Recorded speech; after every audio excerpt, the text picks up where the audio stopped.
அஸ்ஸலாமு அலைக்கும் ஃப்ரெண்ட்ஸ். இன்றைக்கி நம்ம சேனலில் என்ன பார்க்க போகிறோன்னா பல்குத்தி கிரேவி தான் பார்க்க போகிறோம். வாங்க வீடியோக்குள்ளே போகலாம். அடுப்பு பற்ற வச்சுக்கிறேன். சட்டி அடுப்பில் வச்சுட்டேன்.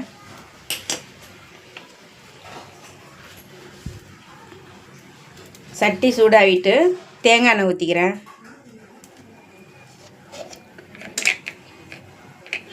ஒரு 50 எண்ணெய் தேங்காய் எண்ணெய் ஊற்றிருக்கேன்.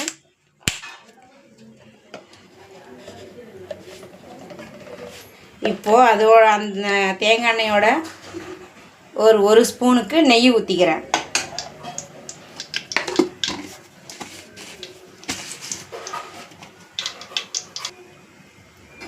எண்ணெய் சூடாகிட்டு இப்போது சின்ன துண்டு பட்டை 2 எடுத்து வச்சுருக்கேன். 2 ஏலக்காய், 2 கிராம்பு, ஒரு ரம்பை இலை. அடுப்பை சிம்மில் வச்சுக்கிறேன். சின்ன வெங்காயம் 1 கப்புக்கு வெட்டி வச்சுருக்கேன். கொஞ்சம் கருவேப்பிலை. சின்ன வெங்காயம் போட்டு செய்யும்போது அதனுடைய டேஸ்ட்டு ரொம்ப நல்லாயிருக்கும். உடம்புக்கும் ரொம்ப நல்லது. நீங்களும் அந்த மாதிரி போட்டு சின்ன வெங்காயம் போட்டு செஞ்சு சாப்பிட்டு பாருங்கள். உடம்புக்கு எதெல்லாம் நல்லதோ அதெல்லாம் ட்ரை பண்ணுங்கள்.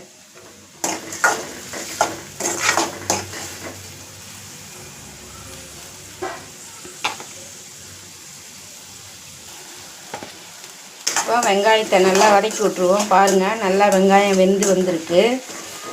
உங்களுக்கே பார்த்தா தெரியும் கலர் எப்படி இருக்குதுன்னுட்டு. இப்போது 2 ஸ்பூன் தயிர், 1 ஸ்பூன் இஞ்சி பூண்டு பேஸ்ட்டு அதை போட்டு நல்லா மிக்ஸ் பண்ணிக்கலாம். அதோட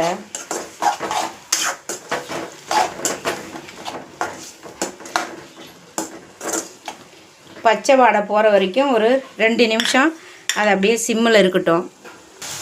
இப்போது 5 நிமிஷம் முடிஞ்சிடுச்சு. பாருங்கள், பச்சை வாடை போய் நல்லா மணம் மாஷாலா நல்லா மணந்துக்கிட்டு இருக்குது. உப்பு ஒரு 1/2 ஸ்பூனுக்கு எடுத்து வச்சுருக்கேன். உப்பு போட்டுக்கிறேன். உப்பு போட்டு நல்லா கிண்டி விடுவோம். இதுக்கு தக்காளி இல்லை, பச்சை மிளகாய் இல்லை, மசாலா தூள் எதுவுமே இல்லை. நம்ம பெப்பர் சிக்கன் செய்கிற மாதிரி மட்டனில் சிக்கன்லலாம் செய்வோம்ல, அந்த மாதிரி தான் இப்போ பல்குத்திலையும் நான் செய்ய போகிறேன். ஓகேங்களா? இது பாருங்கள், 2 ஸ்பூன் மல்லித்தூள், 1 ஸ்பூன் கரம் மசாலா, 1 ஸ்பூன் மஞ்சத்தூள், 1 ஸ்பூன் சீரகத்தூள், 1 ஸ்பூன் சோம்புத்தூள். இதை அப்படியே போட்டுக்கலாம். கரம் மசாலா நான் வீட்டில் திரிச்சுது. உங்களுக்கு இன்னொரு வீடியோவில் போடும்போது அந்த வீடியோ போட்டு உங்களுக்கு காமிக்கிறேன். இப்போ அதை நல்லா வதங்கி வரட்டும். பச்சை வாடை போகிற வரைக்கும் வதங்கணும். பார்த்திங்களா? இது நல்லா வதங்கி வரட்டும். இப்போ பச்சை வாடை போகிற வரைக்கும் நல்லா வெந்து வாடை போயிடுச்சு. பாருங்கள், நான் என்னுடைய ஸ்டைலில் நான் செய்கிறேன். உங்களுக்கு மசாலா தூளெல்லாம் போட்டு செய்யணுன்னாலும் நீங்கள் செஞ்சு உங்கள் விருப்பத்துக்கு நீங்கள் செஞ்சு சாப்பிடுங்க. நான் இப்படி தான் செய்கிறேன். ஃபஸ்ட் டைம் செய்கிறேன். உங்களுக்கு செஞ்சு வளமையாக இருந்துச்சுன்னா சில பேர் செஞ்சு சாப்பிட்ருப்பாங்க. நான் செஞ்சதில்லை. இப்போது பல்குத்தியாக அவிச்சு உப்பு மஞ்சத்தூள் போட்டு நல்லா அவிச்சு வெட்டி வச்சுருக்கேன். சரிங்களா? அதையும் போட்டுக்கலாம். இப்போது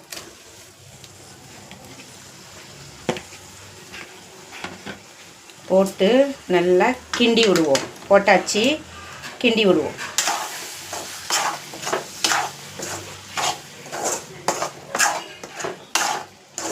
மிளகுத்தூள் இப்போ போடக்கூடாது. இது நல்லா வெந்து வரட்டும். ஏன்னா ஆல்ரெடி இது வெந்தது தான். இப்போது இந்த இஞ்சி பூண்டு வச்சுருந்தேன் பார்த்திங்களா, இதில் கொஞ்சம் தண்ணி அதையும் ஊற்றிக்கலாம். ஒரு எள்ளுக்கான தண்ணி தான், நிறையா தண்ணி இல்லை.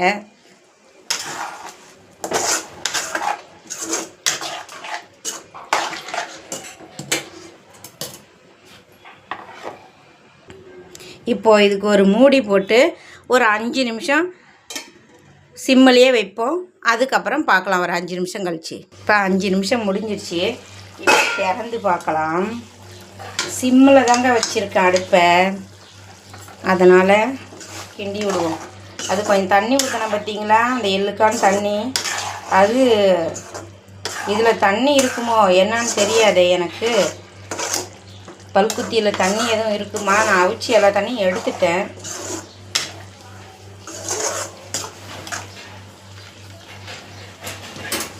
பார்க்கலாம்.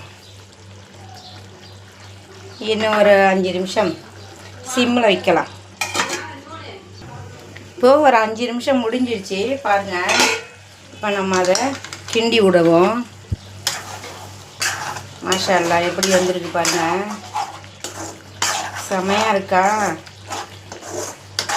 நல்லா மணந்துக்கிட்டு மாஷா அல்லாஹ் நல்லா இருக்குது.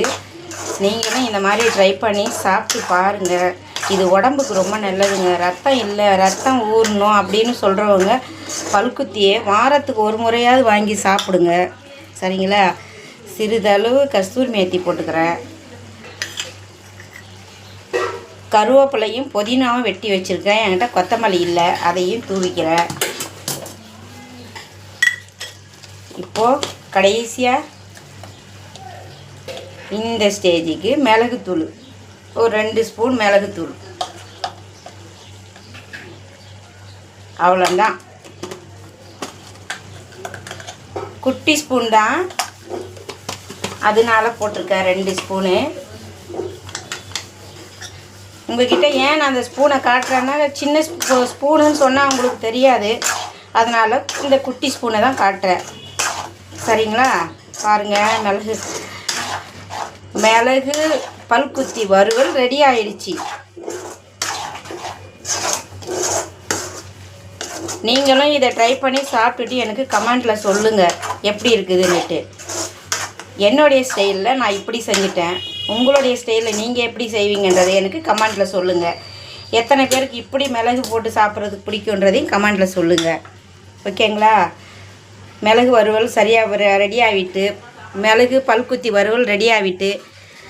உங்களுக்கு பிடிச்சிருந்தா சப்ஸ்கிரைப் பண்ணுங்கள், லைக் பண்ணுங்கள், ஷேர் பண்ணுங்கள், கமெண்ட் பண்ணுங்கள், பெல் ஐக்கானை கிளிக் பண்ணுங்கள். என்னுடைய சேனல் சப்போர்ட் பண்ணுங்கள். இப்போ அடுப்பு ஆஃப் பண்ணி நான் மூடி போட்டுக்கிறேன். நெக்ஸ்ட் வீடியோவில் பார்க்க